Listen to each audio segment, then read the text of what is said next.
اس کا احکام بیان کرتے ہیں کہ اگر جب تم امن میں آ جاؤ، اس کے بعد نکالا العدو، یعنی دشمن سے تم اگر امن میں آ جاتے ہو، بے ان ذهب او لم یکن، کہ وہ دشمن چلے جائیں، وہ دشمن ہو ہی نہ، امن میں آ جاؤ، غرض مفسر ہوگا وضاحت کرنا، تو فمن تمتع، تو جس نے فائدہ اٹھایا، یعنی استمتع، غرض مفسر ہوگا آسان معنی بیان کرنا، استمتع کے بعد اوپر لکھا ہوا ہے انتفع، نفع اٹھانا، فائدہ اٹھانا، اس کی معنی ہے، تو آسان معنی بیان کرنا ادھر غرض مفسر ہوگا۔ اور آگے کہتے ہیں بسبب فراغی منہا بمحظورات الاحرام، یعنی احرام کے محظورات کو پورا سے فارغ ہونے کے بعد وہ اب کیا ہو گیا، حج کی طرف منتقل ہو گیا۔ اس کا مطلب کیا ہے، یعنی حج تمتع یہ ہوتا ہے کہ اس کے اندر عمرہ بھی کیا جاتا ہے اور حج بھی کیا جاتا ہے، لیکن حج اور عمرے دونوں کا احرام کیا ہوتا ہے، الگ الگ ہوتا ہے، اور حج کران جو ہوتا ہے اس میں دونوں کا احرام ایک ہی ہوتا ہے، حج کا بھی ایک ہوتا ہے اور احرام اس کا عمرے کا بھی ایک ہوتا ہے۔ تو یہ انشاءاللہ تعالی آپ اگلے درجے میں پڑھیں گے، یہ جو کنز الدقائق پڑھایا جاتا ہے کتاب، اس کے اندر، ٹھیک ہے۔ تو پہلے بندہ عمرے کے احکامات سے فارغ ہو کر وہ کیا کرے گا، حج کا احرام باندھ لے گا، تو اب کیا اس پر ہوگا، اس پر کچھ چیزیں لازم ہوں گی، کتنے فمستیسر من الہدی، تو جو بندہ، تو جس پر قربانی میں سے جس پر اس کو قدرت حاصل ہو، جو میسر ہو، فمستیسر تیسر من الہدی، تو قربانی میں سے جو میسر ہو تو وہ قربانی کرے گا، یہ بطور شکرانے کے ہے، یہ واجب فرض نہیں ہے، بطور شکرانے کے حج تمتع کے یہ حج ادا کرے گا، ٹھیک ہے۔ الحج کے بعد نکلا اے الاحرام بہی بان یکون احرم بها فی اشہرہ، یعنی حج کی طرف وہ کیا کرے، فائدہ اٹھائے، یعنی حج کے احرام کی طرف، عمرے کا احرام باندھ کر عمرہ ادا کر لیا، اب وہ حج کا احرام باندھ لیتا ہے، تو بے ان یکون احرم بها فی اشہرہ، یعنی اشہر حج میں وہ عمرے کا احرام باندھا تھا اس نے، تو حج اشہر حج میں، یعنی اشہر حج کتنے ہیں، اشہر حج 3 ہیں، شوال اور ذی قعد، ذوالحج کے 10 ایام، ان میں کیا ہوتا ہے، حج ادا کیا جاتا ہے، تو ان کے اندر اگر وہ عمرے کا احرام باندھتا ہے اور عمرے کا احرام باندھ کر عمرہ کر کے اب پھر وہ حج کے احرام باندھ لیتا ہے، تو وہ حج تمتع کرنے والا ہو جائے گا، ٹھیک ہے۔ غرض مفسر ہوگا وضاحت کرنا، تو مستیسرہ کے بعد نکلا تیسرہ، تو یعنی اگر اس کو میسر ہے تو وہ کیا کرے گا، قربانی کرے گا، آسان معنی بیان کرنا اس کے اندر غرض مفسر ہوگا۔ علیہ کے اندر غرض مفسر ہوگا لزوم کو بیان کرنا، کہ اس پر حدی لازم ہے، ویسے تو ہمارے نزدیک لازم نہیں ہے، تفسیر جلالین کے اندر لکھا ہوا تھا کہ تفسیر صراط الجنان کے اندر لکھا ہوا تھا کہ یہاں پر اس سے مراد شکرانے کے طور پر وہ ادا کرنا اس پر ہوگا۔ اب آگے فرماتے یہ ہیں وہ استاد کی قربانی کون سی ہے، یہ عمرہ کرنے کے بعد قربانی ہے، اس کی بات ہو رہی ہے؟ یہ حج تمتع کی قربانی ہے، جی، لیکن جب وہ عمرہ کر لے گا، آرام سے باہر آئے گا، اس کے بعد قربانی کا یہ ذکر ہے، یعنی یہ جو حج پورا عمرے، کرنے کے بعد؟ یہ عمرہ کر لیا نا، اب عمرے کی تو قربانی وہ کرے گا جتنی بھی، کیونکہ وہ عمرے کے احرام سے باہر تب آئے گا جب وہ عمرے کی قربانی ادا کرے گا، اس کے بعد پھر وہ حج کی بھی قربانی کرے گا، یعنی حج وغیرہ کر کے اس کے بعد یہ ادا کرے گا، وہ یہ آگے وہ لکھا ہے۔ ہوا ہے، ہاں، احرام کے بعد ادا کرے گا، والافضل یوم النہر، وہ یوم نہر یعنی 10 ذی الحجہ کے دن اس قربانی کو کرنا یہ افضل ہے، جی جی، سیکھا۔ کہتے ہیں وہ شاتن یذبحها بعد الاحرام، وہ بکری ہے جس کو وہ ذبح کرے گا احرام کے بعد، والافضل یوم النہر، اور افضل یوم نہر ہے، یعنی حج کا احرام باندھنے کے بعد بھی وہ کر سکتا ہے، اور افضل یہ ہے کہ وہ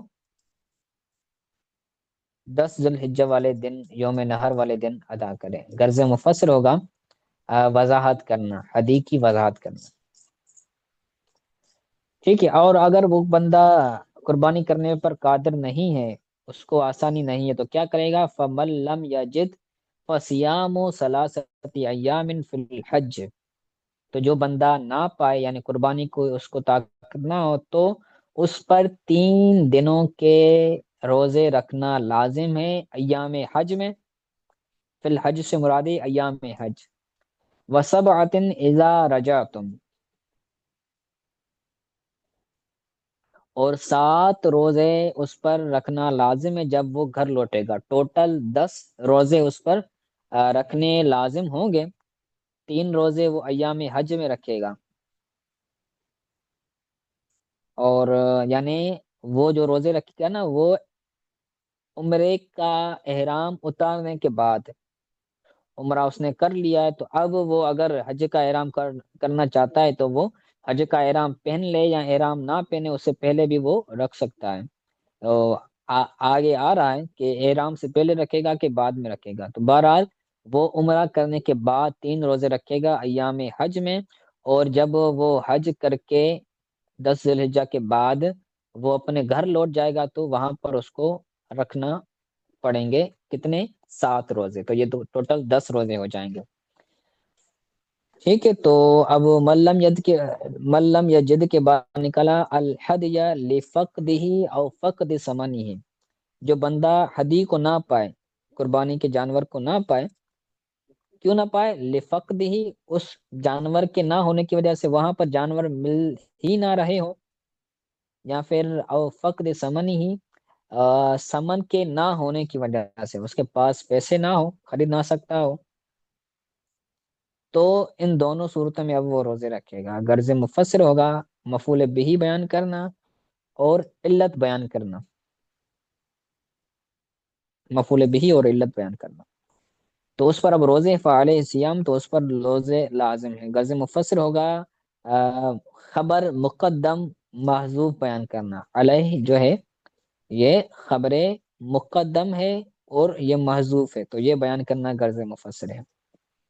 آپ کو علم میں ہوگا غالباً کہ جو جار مجرور اگر مقدم آ جائے تو پھر یہ خبر بنتی ہے اور مبتدا مؤخر ہو جاتا ہے، اور اس وقت مبتدا جو ہوگا وہ نکرہ بھی ہو سکتا ہے، مبتدا اس وقت نکرہ بھی آ سکتا ہے، کیونکہ اس کے اندر پھر تخصیص آ جاتی ہے،